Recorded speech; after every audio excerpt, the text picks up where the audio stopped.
آئیں گے جنگ پہ میرا کیا مدد کریں گے یہ؟ لیکن اچانک دیکھا ایک بچہ یہاں سے کھینچ رہا، چچا جان مجھے آپ ذرا بتائیے ابو جہل کہاں ہے؟ کہا تم کیا کرو گے؟ کہا آپ صرف بتائیے تو صحیح ابو جہل کہاں ہے؟ سنا ہے وہ میرے آقا مدنی کریم صلی اللہ علیہ وسلم کی شان اقدس میں گستاخی کرتا ہے۔ کہا پھر کیا کرو گے؟ کہا آج وہ زمین کے اوپر رہے گا یا پھر ہمیشہ کے لیے دفن کر دیا جائے گا۔ کہا دوسرے بچے نے اسی طرح مجھے کھینچا اور وہ اس لیے آرام سے کہنے لگا تاکہ دوسرا بھائی نہ سن لے اور اس کام میں سبقت نہ کر لے، اور اس نے بھی یہی کہا چچا جان مجھے ذرا ابو جہل تو نشاندہی کروائیے، سنا ہے میرے آقا تو گالیاں دیتا ہے، گستاخی کرتا ہے، آج وہ روئے زمین پر بچے گا نہیں۔ بس یہ کہنا تھا، اچانک ابو جہل گھوڑے پہ آنے لگا۔ عبد الرحمن ابن عوف رضی اللہ تعالیٰ نے دونوں بچوں کو کہا وہ تمہارا ہدف آ چکا ہے، وہ تمہارا نشانہ آ چکا ہے، وہ تمہارا مدعا آ چکا ہے، جاؤ جس کی بات تم کر رہے تھے وہ آ چکے ہیں۔ یہ دونوں سنتے ہی معاذ اور معوذ رضی اللہ تعالیٰ عنہ چھوٹے چھوٹے بچے ہیں، لیکن آپ کردار دیکھیں ان کا جذبہ ایمانی دیکھیں، جذبہ جہاد دیکھیں۔ آج مسلمان رمضان مبارک میں روزہ نہیں رکھ رہا، وہ عمل کریں گے پھر جہاد والا عمل کہ رمضان المبارک کے اسی مہینے میں 17 رمضان مبارک کو یہ روزہ رکھ کر جا رہے ہیں بدر میں، روزہ رکھ کر۔ وہاں کوئی شربت کا گھونٹ نہیں ملے گا، وہاں کوئی لسی اور پیاس بجھانے کے لیے کوئی پانی نہیں ملے گا، وہاں کوفتے اور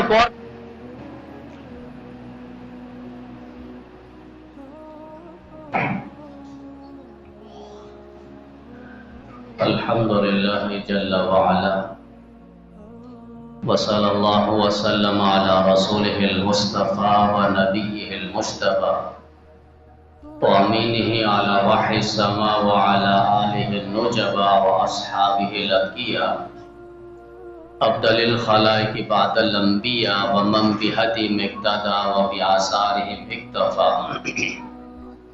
من المفسرین والمحدثین والمجتہدین والفقہاء الى یوم الجزاء اما بعد فاعوذ باللہ من الشیطان الرجیم بسم اللہ الرحمن الرحیم وَلَقَدْ نَصَرَكُمُ اللَّهُ بِبَدْرٍ وَأَنْتُمْ أَذِلَّةٌ وقال النبی صلی اللہ علیہ وسلم خیر الامور اوسطها وقال علیہ الصلاة والسلام اصحابی کالنجوم فبأیہم اقتدیتم اہتدیتم وقال النبی صلی اللہ علیہ وسلم اذا رأیتم الذین یسبون اصحابی فقولوا لعنة اللہ علی شرکم او کما قال علیہ الصلاة والسلام صدق اللہ وصدق رسولہ النبی الکریم ونحن علی ذلک لمن الشاہدین والشاکرین والحمد للہ رب العالمین۔ قدم قدم پہ برکتیں، نفس نفس پہ رحمتیں، قدم قدم پہ برکتیں، نفس نفس پہ رحمتیں، جہاں جہاں سے وہ شفیع عاصیہ گزر گیا، جہاں نظر نہیں پڑی وہاں ہے رات آج تلک، وہی سحر ہوئی جہاں جہاں گزر گیا۔ اور قوت عشق سے ہر پس کو بالا کر دے، قوت عشق سے ہر پس کو بالا کر دے، دہر میں اسم محمد سے اجالا کر دے۔ اللہم صلی علی سیدنا و مولانا محمد وعلی آل سیدنا و مولانا محمد وبارک وسلم۔ میرے واجب الاحترام قابل احترام دوستو، ساتھیو، بزرگو، قرآن پاک کی جو آیت اور ذخیر احادیث میں سے جو حدیث پاک تلاوت کی گئی ہے، خلاق عالم کی بارگاہ میں دعا ہے کہ مالک کائنات، خالق ارض و سماوات، قرآن و سنت کے مطابق کہنے کی، قرآن و سنت کے مطابق عملی زندگی بسر کی توفیق عطا فرمائے۔ یہ دین اسلام جو اللہ تعالیٰ نے ہمیں ودیت فرمائی ہے، یہ ایک مکمل ضابطہ حیات ہے۔ دین اسلام یہ افراط و تفریط سے ہٹ کر میانہ روی کا درس دیتا ہے، اور امام الانبیاء صلی اللہ علیہ وسلم نے فرمایا خیر الامور اوسطها، میانہ روی یعنی درمیانی پن یہ بہترین حکمت عملی ہے۔ انسان پر دو طرح کی ذمہ داریاں عائد ہوتی ہیں، ایک ذمہ داری جسے حقوق اللہ کہا جاتا ہے، دوسری ذمہ داری جسے حقوق العباد کہا جاتا ہے۔ حقوق اللہ یعنی بندے کے ذمے اللہ کا حق جس کو بندے نے پورا کرنا ہے، اسے حقوق اللہ کہا جاتا ہے۔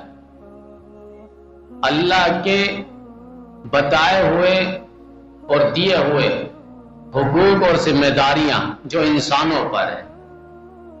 دوسرا فرمایا حقوق العباد، بندوں پر حق، اس کو ادا کرنا۔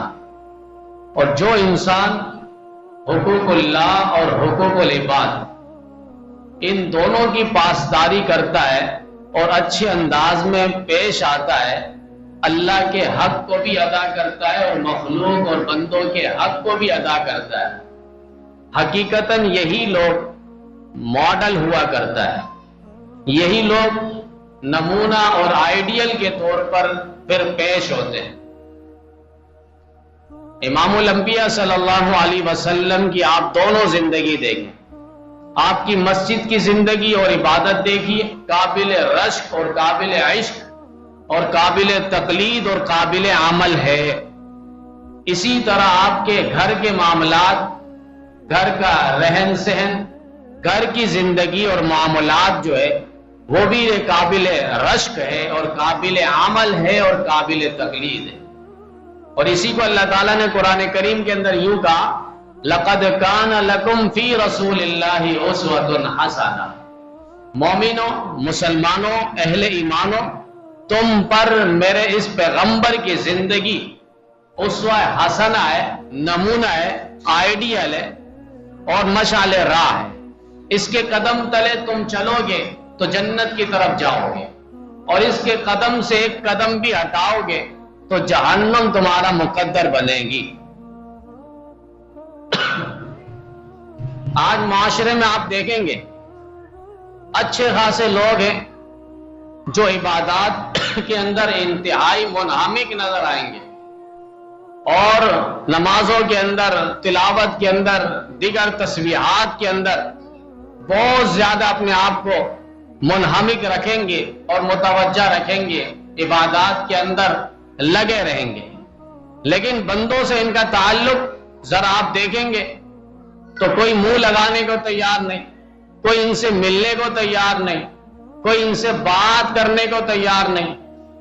اب ایک طرف دیکھیں تو حقوق اللہ کی ادائیگی ہو رہی ہے، مگر دوسری جانب دیکھیں تو یہی حقوق العباد کو پامال کر رہے ہیں، بندوں کے حقوق کو پامال کر رہے ہیں۔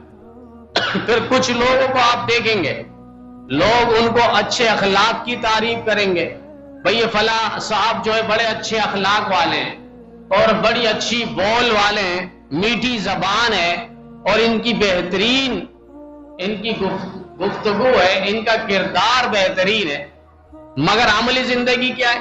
انہیں نماز کی فرصت نہیں ہے، ان کے پاس نماز پڑھنے کو ٹائم نہیں ہے، ان کے پاس قرآن پاک کی تلاوت کرنے کو ٹائم نہیں ہے، ان کے پاس اللہ کے دوسرے حقوق کی ادائیگی کا ان کے پاس کوئی وقت اور فرصت نہیں ہے۔ اب یہ دونوں مریض ہیں، وہ بھی مریض ہے جو صرف عبادت کر رہا ہے اور مخلوق سے ہٹا ہوا ہے اور کٹا ہوا ہے، مخلوق سے ان کا تعلق بنا ہوا نہیں ہے، وہ بھی ایک مریض ہے، اور یہ بھی مریض ہے جو عبادت تو نہیں کرتا، لوگوں میں اپنا واہ واہ چمکایا ہوا ہے، لوگ اس کی تعریف کرتے ہیں، اچھے اخلاق کی، اچھے کردار کی، اچھے گفتار کی، اچھی بول کی لوگ تعریف کر رہے ہیں، تو وہ بھی مریض ہے اور یہ بھی مریض ہے۔ اس نے اللہ کا لحاظ رکھا ہے مخلوق کا لحاظ نہیں رکھا، اور اس نے مخلوق کا لحاظ رکھا ہے، اللہ کا لحاظ نہیں رکھا. یعنی ایک اللہ کا لحاظ رکھ رہا ہے اور بندوں کا لحاظ نہیں رکھ رہا، اور ایک بندوں کا لحاظ رکھ رہا ہے، اللہ کا لحاظ نہیں رکھ رہا. لہذا یہ دونوں مریض ہیں، دونوں مریض. جبکہ ہونا یہ چاہیے تھا کہ دونوں حقوق کو ادا کرتے، حقوق اللہ کو بھی ادا کرتے اور حقوق العباد کو بھی ادا کرتے، بندوں کے حق کو بھی. عبداللہ بن انیس رحمت اللہ علیہ فرمایا کرتے تھے روز محشر قیامت کے دن اللہ تعالیٰ منادی لگوائیں گے، پکاریں گے اور کہیں گے کہ سارے جنتی اور جہنمی رک جائے. جنتی جنت پہ اس وقت تک داخل نہیں ہو سکیں گے اور دوزخی دوزخ پہ اس وقت تک داخل نہیں ہو سکیں گے جب تک وہ اہل حق کے حقوق ادا نہ کرے. بنی اسرائیل پہ 7 سال تک قحط سالی رہی ہے، کوئی بارش نہیں، کوئی اناج، گنا، میوہ، پھل، سبزیاں، ترکاریاں انہیں نصیب نہیں ہو رہی. 7 سال تک ان کے یہاں کوئی بارش نہیں ہوئی. مجبوراً وہ اتنے پریشان ہوئے، اتنے مجبور ہوئے، اتنے بے بس ہو گئے کہ انہوں نے اپنے مردار تک کھانے کو لگ گئے، یہاں تک کہ اپنے بچے انہوں نے کھائے ہیں. گڑ گڑا کر عبادتیں کر رہے ہیں، پہاڑوں کے دامنوں پہ جا رہے ہیں، وہاں پر اللہ تعالیٰ سے فریاد التجا اور دعا کر رہے ہیں. اللہ تعالیٰ نے موسیٰ علیہ السلام کو کہا کہ ان سے کہو جتنی بھی عبادت کر لیں، جتنی بھی دعائیں اور التجائیں کر لیں، عبادت کر کر کے یہ خشک لکڑی کی طرح ہو جائے. اللہ پھر کیا ہوگا؟ کہا ان کو پھر بھی ہم بارش نہیں برسائیں گے. کہا وجہ؟ کہ جب تک یہ اہل حقوق کے حقوق ادا نہ کرے، جن جن کا حق ہے ان کا حق یہ نہ دے، اس وقت تک اللہ تعالیٰ ان پر کوئی بارش نہیں برسائے گا، بارش کا ایک قطرہ انہیں نصیب نہیں ہوگا.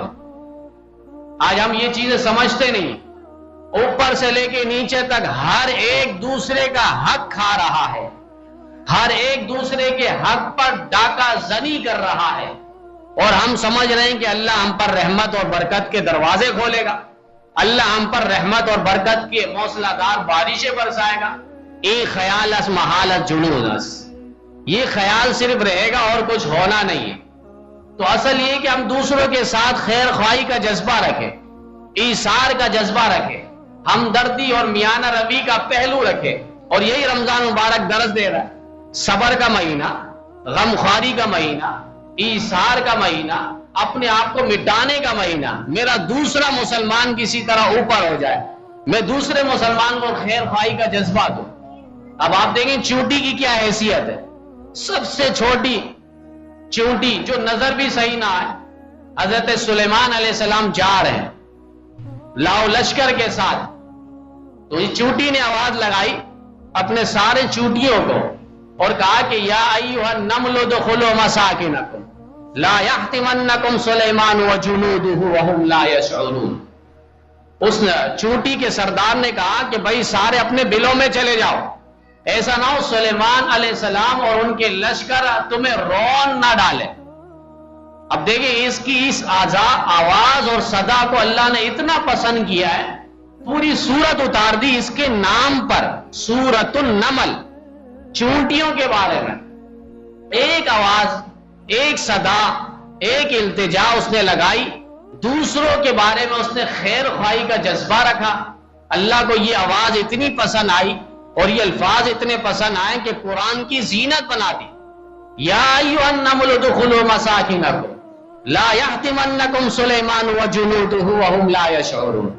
اے چونٹیوں اپنے بلوں میں داخل ہو جاؤ، ایسا نہ ہو تمہیں سلیمان اور ان کا لشکر جو ہے غفلت پہ، لاپرواہی پہ رون نہ ڈالے، انہیں پتہ ہی نہ چلے، تم روندے جاؤ.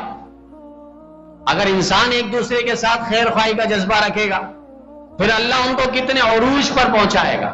صرف عروج ہی نہیں، بام عروج پر اللہ انہیں پہنچائے گا، بلندیوں پر وہ ناز کریں گے. آج ہمارے اندر یہ جذبہ خیر خواہی کا ختم ہو رہا ہے، اسی لیے نفرتیں پروان چڑھ رہی ہیں، ایک دوسرے کے بارے میں محبت بالکل نہیں ہے. یہاں تک کہ گھر کی زندگی دیکھ لیں، بہو سمجھ رہی ہے کہ ساس مجھ سے نفرت کر رہی ہے، اور ساس سمجھ رہی ہے کہ بہو مجھ سے نفرت کرتی ہے، نند سمجھ رہی ہے بھابھی مجھ سے نفرت کر رہی ہے، بابی سمجھتی ہے نن مجھ سے نفرت کر رہی ہے، خالہ زاد ہے وہ سمجھ رہی ہے مجھ سے فلاں نفرت کر رہی ہے.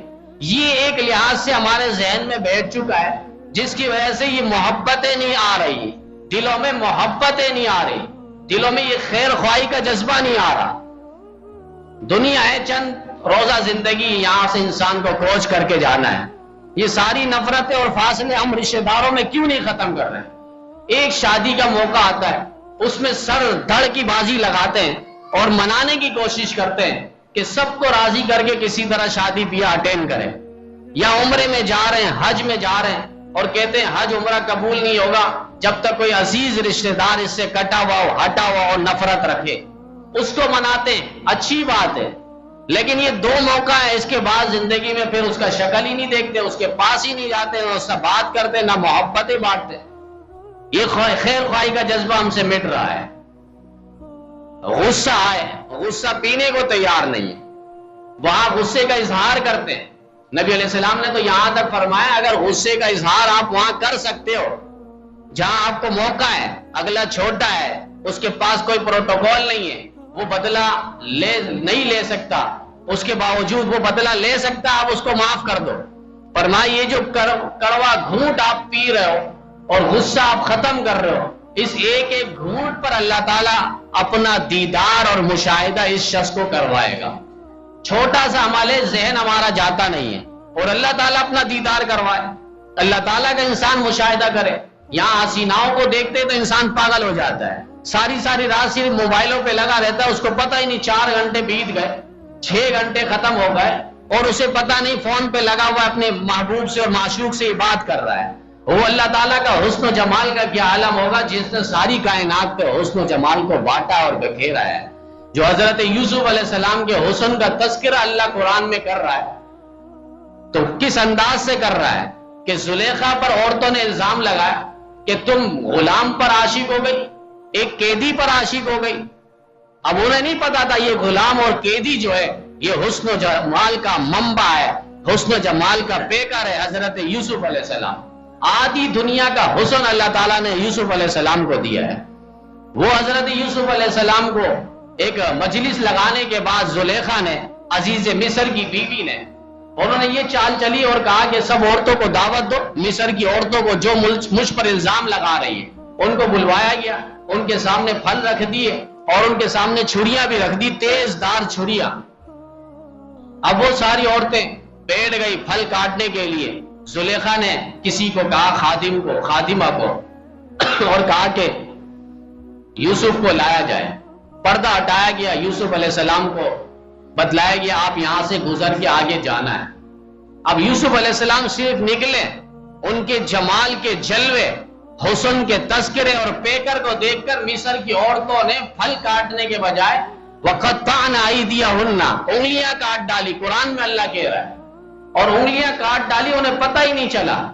یہ حسن یوسف ہے، جمال یوسف ہے، عشق اور مجازی حسن ہے. اور اللہ تعالیٰ کا تو حسن جمال وہ حقیقی جمال ہے، اور اس کو جب انسان کل قیامت کے دن جنت پہ جنتی دیکھیں گے 70,000 سال تک ان کا پھر بھی جی نہیں بنے گا. وہ حسن کا اور جمال کا اللہ مشاہدہ فرمائیں گے. یہ کڑوا گھونٹ پینے والا، غصہ اتارنے والا اس پر اتارے نہیں، اپنے آپ پر غصہ پی جائے. نبی علیہ السلام نے پوچھا صحابہ کرام سے پہلوان کون ہے؟ تو صحابہ نے فرمایا جو گرا دے، بچھاڑ دے. تو نبی علیہ السلام نے فرمایا نہیں، حقیقی پہلوان وہ ہے جو غصے کے وقت غصہ پی جائے، اپنے آپ کو کنٹرول رکھے، غصے کا اظہار نہ کرے. فرمایا یہ ہے پہلوان. پھر پوچھا گیا، نبی علیہ السلام نے پوچھا بانج عورت کون ہے؟ تو صحابہ نے فرمایا بانج عورت وہ ہے جس کے ہاں کوئی بیٹا یا بیٹی نہ ہو. تو نبی علیہ السلام نے فرمایا نہیں، بانج عورت یہ نہیں ہے. بانج عورت یہ ہے کہ جس کے ہاں بچے ہی بچے ہو اور بچپن میں کوئی بچہ انتقال نہ ہوا ہو. کل قیامت کے دن یہ عورت آئے گی، اس کے ہاں سے کوئی بچہ اس کی سفارش کے لیے آگے نہیں بڑھے گا، لہذا یہ عورت بانج ہے. اور جس کے بچے دنیا میں انتقال کر گئے بچپن پہ، فرمایا یہ عورت ہے، وہ کل قیامت کے دن جب آئے گی تو ان کے بچے سفارش کریں گے اللہ تعالیٰ کی بارگاہ میں. تو فرمایا حقیقی بانج وہ عورت ہے جن کے ہاں دنیا میں کوئی بچہ انتقال نہیں ہوا، آخرت میں یہ آئیں گے، ان کی سفارش کے لیے کوئی بچہ آگے آئے گا ہی نہیں۔ پھر نبی علیہ السلام نے پوچھ لیا غریب کون ہے؟ تو صحابہ نے فرما لیا غریب وہ جس کے پاس مال دولت نہ ہو۔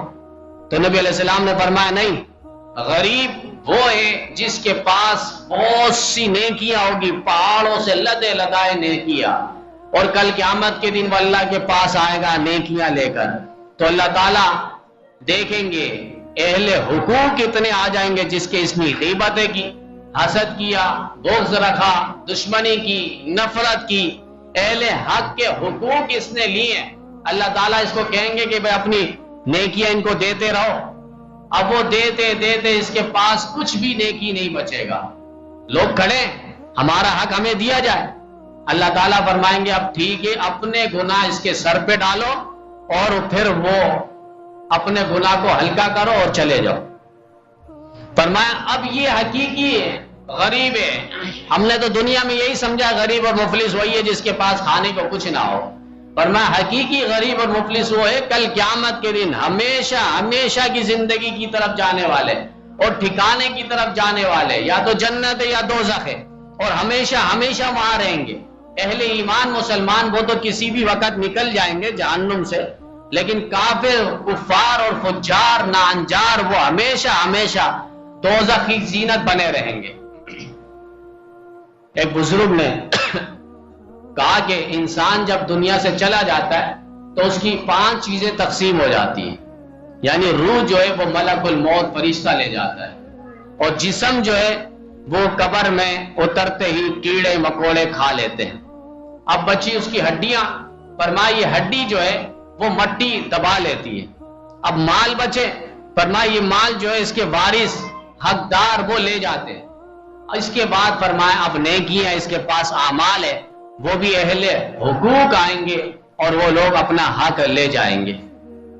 یہ اصل غریب ہے جو دنیا میں نہیں، آخرت میں جن کے پاس غربت ہی غربت ہے، افلاس ہی افلاس ہے، تنگی ہی تنگی ہے، کوئی نیکی نہیں ہے۔ تو اصل یہ کہ مسلمانوں کے ساتھ خیر خواہی کا جذبہ ہو، ایثار کا جذبہ ہو، اور یہی رمضان مبارک کا ایک پیغام ہے کہ ایک دوسرے کے ساتھ ایثار کا جذبہ ہو، غم خواری کا جذبہ ہو، محبتیں بانٹے، نفرتیں نہ پھیلائے۔ ہاں نفرت ہو تو کافروں سے نفرت ہو، نفرت ہو تو کفاروں سے نفرت ہو، نفرت ہو یہود و نصارہ سے نفرت ہو، نفرت ہو تو امریکہ اور یورپ سے نفرت ہو، جو قرآن خود کہتا ہے یا ایھا الذین آمنوا لا تتخذوا اليہود والنصارى اولیاء، اے ایمان والو یہ بات کان کھول کے سن لو، یہود و نصارہ تمہارے کبھی بھی دوست نہیں ہو سکتے۔ بھائی تو درکنار، لوگ تو بھائی کہتے ہیں، میں تو کہتا ہوں بھائی تو بہت بڑی چیز ہے، بہت بڑی بات ہے۔ اللہ قرآن میں کہہ رہا اولیاء، اولیاء ولی، ولی مانے دوست۔ یہ یہود و نصارہ تمہارے کسی بھی صورت میں دوست نہیں ہو سکتے۔ وَلَن تَرْضَىٰ عَنْكَ الْيَهُودُ وَلَا النَّصَارَىٰ حَتَّىٰ تَتَّبِعَ مِلَّتَهُمْ۔ اللہ پہلے پارے میں کہہ رہا ہے، پہلے پارے میں، کہ ہرگز ہرگز یہ تم سے راضی نہیں ہوں گے، یہ تم سے کبھی خوش نہیں ہوں گے یہود و نصارہ، جب تک تم ان کی ملت کی طرف، ان کے دین کی طرف، ان کے مذہب کی طرف پلٹ کے نہ چلے جاؤ۔ یعنی آپ یہودی نہ بن جاؤ، آپ عیسائی نہ بن جاؤ، آپ کرسچن نہ بن جاؤ، اس وقت تک یہ آپ سے راضی نہیں ہوں گے۔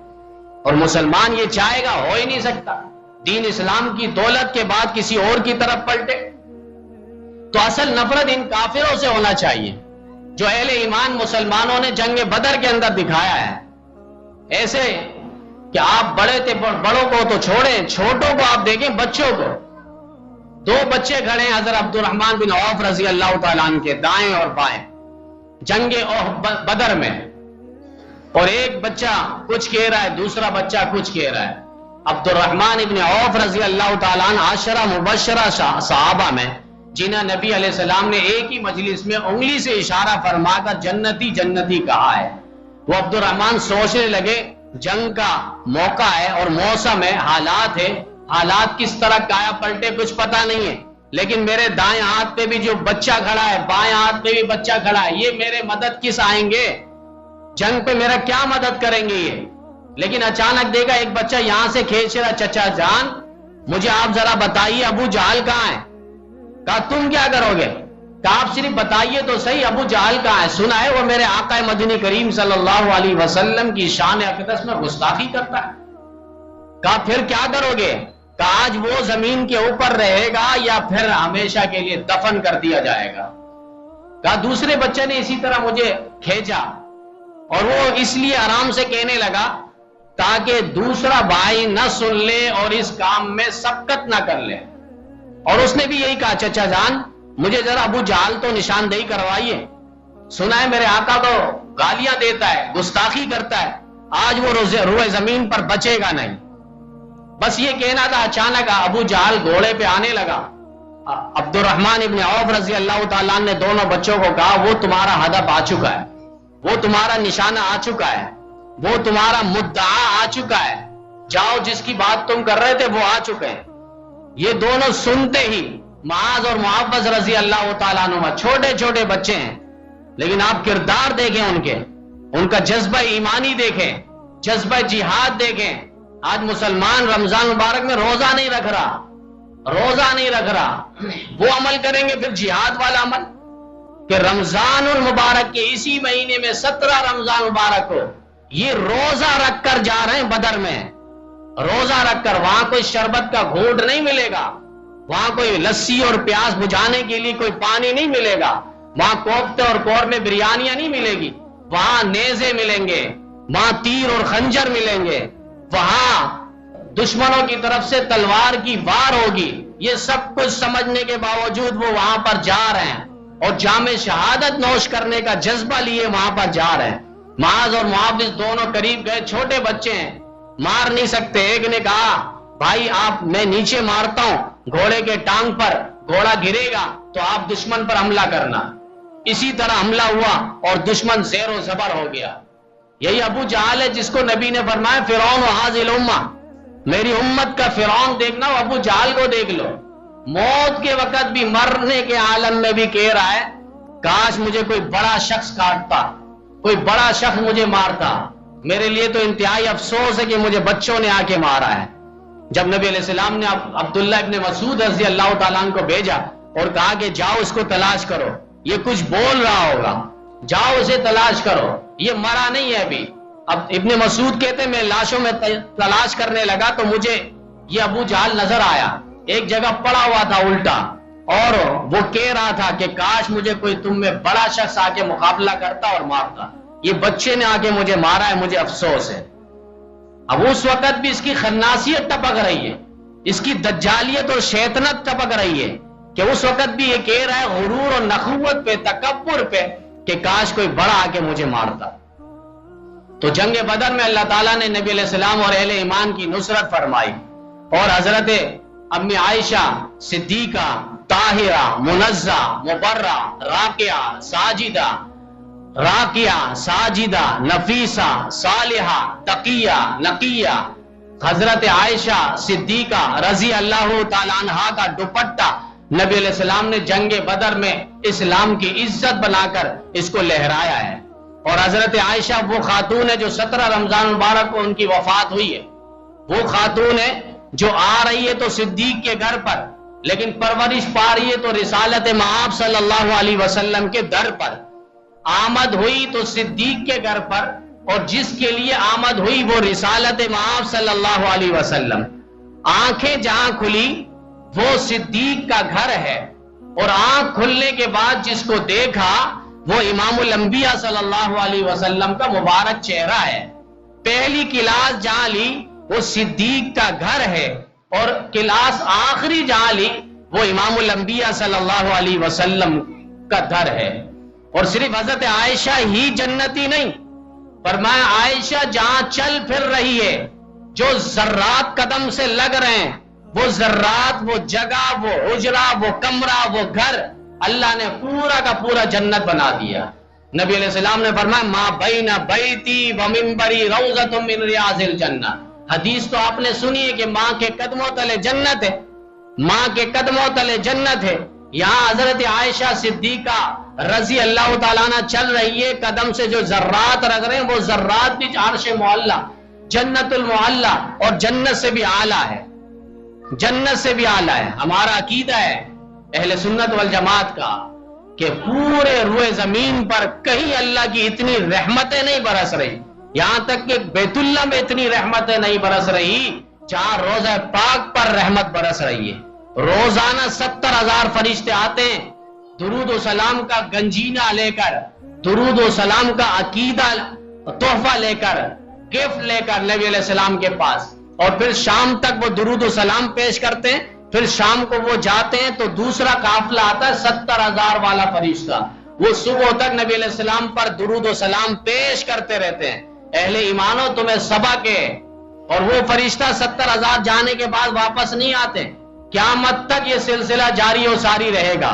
اسی لیے خلیل احمد سہارنپوری رحمت اللہ علیہ فرمایا کرتے تھے، جب ان سے پوچھا گیا اہل سنت والجماعت کا عقیدہ کیا ہے تو انہوں نے کہا تھا ما ذم آذاؤ علیہ السلام فإنہ افضل مطلق حتی من الکعبہ والعرش والکرسی، یہاں تک کہ نبی علیہ السلام کے جسم مبارک کے ساتھ جو مٹی ٹچ ہے، پیوست ہے قبر مبارک پہ، وہ مٹی بھی بیت اللہ سے اعلیٰ، وہ مٹی بھی عرش معلی سے اعلیٰ، کرسی سے اعلیٰ، لوح و محفوظ سے اعلیٰ ہے۔ یہ ہم اہل سنت والجماعت کا عقیدہ آپ دیکھیں، لوگ ویسے ہی شوشہ چھوڑتے، یہ نبی کو نہیں مانتے، یہ نبی کے گستاخ ہے، یہ ان کے پاس صرف شوشہ ڈرامے اور کچھ بھی نہیں ہے۔ حقیقتاً عشاق رسول اور محبان رسول اگر دیکھنا تو یہی اہل سنت والجماعت ہے۔ تو یہ نبی کریم صلی اللہ علیہ وسلم، حضرت عائشہ صدیقہ رضی اللہ تعالیٰ عنہا، ان کی شان اور مقام اور مرتبہ صرف ایک واقعہ سماعت کر لیں کہ ایک جنگ کے موقع پہ نبی علیہ السلام اپنے ساتھ حضرت عائشہ کو لے گئے، وہاں جانے کے بعد ان کا ایک ہار گم ہو گیا تھا، اپنی بہن سے لے کر آئی تھی مانگ کر، وہ ہار گم ہو گیا۔ اب سارے صحابہ پریشان ہیں، ہار کے پیچھے لگ گئے، تو نبی علیہ السلام نے فرمایا ہار ڈھونڈو، میرے عائشہ کا ہار گم ہو گیا۔ چلتے چلتے نماز کا وقت آیا، لوگ صحابہ ابوبکر صدیق کے پاس گئے، آپ کی بیٹی کی وجہ سے نبی پریشان، صحابہ پریشان، خدام پریشان، نماز کا وقت آ چکا ہے، ایسا نہ ہو نماز نکل جائے۔ باپ تو باپ ہے، فوراً آ گئے، حضرت عائشہ کو آنکھیں دکھانے لگے اور کہا کہ کیا کر رہی ہو؟ ہار کی وجہ سے نبی کو پریشان کیا ہوا ہے۔ یوں انہوں نے کونی ماننے کی کوشش کی، نبی علیہ السلام نے دیکھ لیا، کہا نہیں صدیق آئے، ہار ڈھونڈو، ہار ڈھونڈنے میں لگ گئے، اور اس کے بعد جا کر نماز کا وقت ہوا، صحابہ پانی تلاش کرنے گئے، وہیں پر ہار تلاش کرتے کرتے انہوں نے نماز پڑھ لی بغیر وضو کے لیے پانی بھی نہیں ان کے پاس۔ اللہ تعالیٰ نے فوراً حکم چینج کر دیا، تبدیل کر دی، اور کہا کہ اگر تمہارے پاس پانی نہ ہو تو تیمم کر لیا کرو۔ تو اس ہار کے گم ہونے کی وجہ سے اللہ تعالیٰ نے اس امت کو جو تحفہ دیا ہے وہ تیمم کا تحفہ دیا ہے کہ پانی نہیں ہے، 2 ضرب زمین پر مار دو، پاک مٹی پہ مار دو، اور ایک چہرے پر ہاتھ پھیر دو اور ایک ہاتھ پر ہاتھ پھیر دو، فرمایا اللہ تعالیٰ تمہیں وضو کا بھی ثواب دے دے گا۔ اگر کسی کے اوپر غسل فرض ہو چکا ہے اور 1 میل تک کوئی پانی نہیں ہے، وہ اگر تیمم کر لے گا تو تیمم سے اس کا غسل بھی ہو جائے گا، اب وہ وضو اسی غسل سے، اسی وضو سے وہ قرآن بھی پڑھ سکتا ہے اور نمازیں بھی پڑھ سکتا ہے، بیت اللہ کا طواف بھی کر سکتا ہے، دیگر عبادات بھی کر سکتا ہے۔ اس کے بعد حضرت ابوبکر صدیق نے فرمایا تھا اپنی بیٹی کو، آپ کی اتنی عظمت ہے، اتنی عظمت ہے، اللہ کا سلام آ رہا ہے، جبریل کا جسے سلام آئے وہ حضرت عائشہ صدیقہ رضی اللہ تعالیٰ عنہ۔ 17 رمضان مبارک کو اس عظیم شخصیت اور ہستی حضرت عائشہ رضی اللہ تعالیٰ عنہ کا وفات کا دن ہے، تو ضرورت اس بات کی ہے کہ ہم گھروں میں بھی یہ بات چلائیں، ہماری مستورات گھر کی خواتین با حیا، با شرع اور با شرم عورتیں، ان تک بھی ہم ان پیغام کو پہنچائیں، حضرت فاطمہ کا کردار، اہل بیت کا کردار، ازواج مطہرات کا کردار وہ انہیں بتائیں، ورنہ نئی نسل جو آ رہی ہے، نئی نسل نہیں بلکہ یہ پرانی نسل ہے جنہوں نے ان شخصیات کی عزت کو داغدار کرنے کی کوششیں کی ہے۔ ابھی حالیہ میں رمضان داخل ہوا ہے، صحیح سے داخل بھی نہیں ہوا، ایک لانتی حضرت عمر رضی اللہ تعالیٰ عنہ کے بارے میں بکواس کر رہا ہے سر عام میڈیا پہ آ کر، کوئی بولنے والا نہیں۔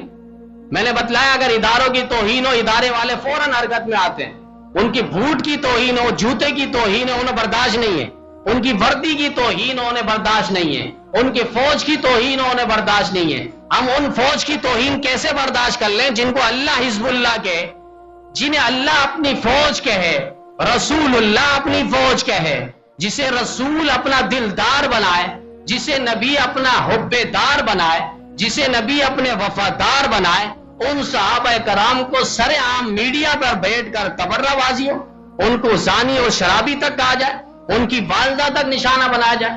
حضرت عمر فاروق رضی اللہ تعالیٰ، یہ کون شخصیت ہے؟ یہ وہ ہے جس کے بارے میں نبی نے فرمایا لو کان بعدی نبی لکان عمر، عمر تیرے اندر ایسی خصوصیت ہے، ایسی خوبیاں ہیں، ایسے صفات ہے، ان صفات کی وجہ سے اگر میرے بعد کوئی نبی ہوتا عمر تو ہی نبی ہوتا۔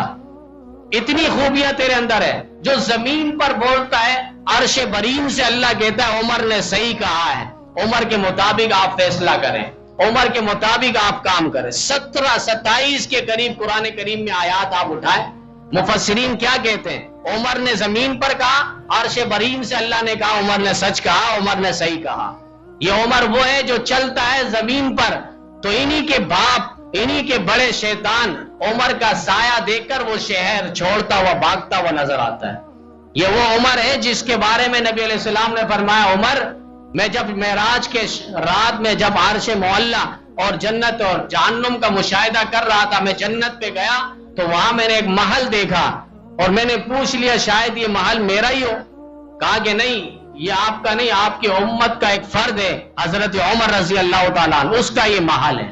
کہا انتہائی خوبصورت محل تھا، میرا دل چاہ رہا تھا اس کے اندر میں داخل ہوں، لیکن عمر تیری غیرت مجھے جوش یاد آ گئی اس لیے میں داخل نہیں ہوا۔ تو حضرت عمر کو نبی بتا رہے ہیں زمین پر، حضرت عمر نے فرمایا آقا میں بھی آپ پر کیا غیرت کروں گا؟ یہ کہہ کر عمر رو پڑے۔ ارے زندگی میں جس کی جنت نبی علیہ السلام جنت پہ محل دیکھ کر آ رہے ہیں، آج سر عام اور ایسے لانتی افراد ان پر بھوک رہے، کوئی ادارہ کوئی حرکت آنے کو تیار نہیں ہے۔ یہ ملک کے اندر ایک لحاظ سے انتشار اور اختلاف کی فضا پھیلانے کی سازش ہے، اور ہم انشاءاللہ اس سازش کو کسی صورت میں بھی کامیاب ہونے نہیں دیں گے۔ یہ ملک ہمارا ہے، یہ وطن ہمارا ہے، اس کے سرحدات ہمارے ہیں، اس کے ادارے ہمارے ہیں، یہاں کی فورس ہمارے ہیں، یہاں کی فوج ہماری ہے، یہاں کی پولیس ہماری ہے، یہاں کے رینجرز ہمارے ہیں، یہاں کے سارے افراد جو ملک کے دم، ملک کے خم اور ملک کی محبت اور عقیدت سے اپنے دل کو لبریز کرنے والے ہیں، وہ سارے ہمارے ہیں اور ہم ان کے ہیں۔ ہم کسی بھی صورت میں پڑوسی ملک کو اور دشمنوں کو، پاکستان کے دشمن کو اور اسلام کے دشمن کو یہاں کامیاب کسی بھی صورت میں نہیں ہونے دیں گے۔ اللہ تعالی ہم سب کو یہ جذبہ ایمانی نصیب فرمائے، اور جنگ بدر میں جو صحابہ کرام کا جذبہ تھا اللہ وہ جذبہ ایمانی بھی ہم سب کو نصیب فرمائے۔ ایک اعلان آیا کہ باہر کچھ حضرات نماز کے بعد کھڑے ہوں گے اور وہ فطرہ، زکوٰۃ یا عطیات، صدقات، آپ تمام چیزوں کے ساتھ ان کے ساتھ بھرپور انداز میں مدد کر سکتے ہیں۔ با اعتماد افراد ہیں اور با اعتماد ادارے ہیں جو باقاعدہ آپ کی امانتیں جو ہے صحیح گھرانوں پر، یتیموں پر اور بیواؤں کے گھروں تک یہ راشن، عیدی، کپڑے، جو بھی صورتیں یہ پہنچاتے ہیں، ان کی ساری ریکارڈیں موجود ہیں۔ اللہ تعالی ہم سب کو جان مال کے ساتھ دین کی خدمت کی توفیق عطا فرمائے۔